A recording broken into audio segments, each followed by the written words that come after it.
So my son Malcolm went missing back in May 5th.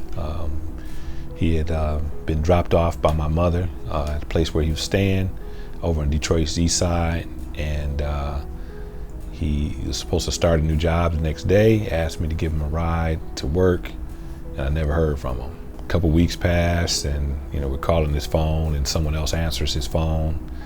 And through a lot of effort, was able to find that person and retrieve his phone, but couldn't get any answers as to where my son was. So he had been missing basically for about 4 months in total.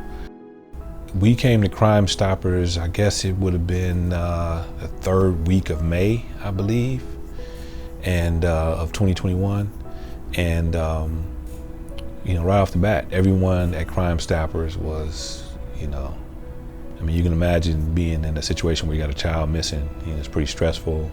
And from the moment we walked in the door, I think the biggest thing was just the fact that a feeling that you're not by yourself. The offer of the $2,500 reward was, even that gesture, that if I weren't in the position to put up any sort of reward for information, that Crime Stoppers was willing to even start the process. I had no idea that was the case, and we ultimately put up a $5,000 reward. And Crime Stoppers, all the staff here in Detroit or in the Southfield office, was very helpful in printing flyers and offers to do press conferences and to interface with law enforcement, and just all of that. When you're in a desperate position like that, to have an organization step up and offer their assistance, and not only for free, but to also make an investment to help find your loved one, was tremendous. Every single person, from the receptionist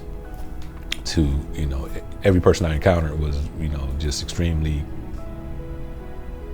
helpful and sincere. I felt it was sincere, a sincere desire to help us solve this mystery of where my son was.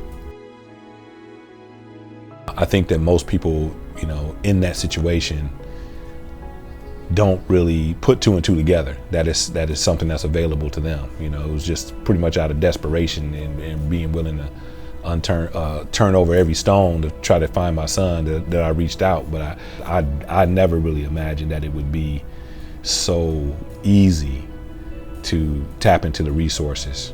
In desperate times, people just they kind of shut down, and a lot of people will just go into a shell, and they don't realize that a resource like this is available to them.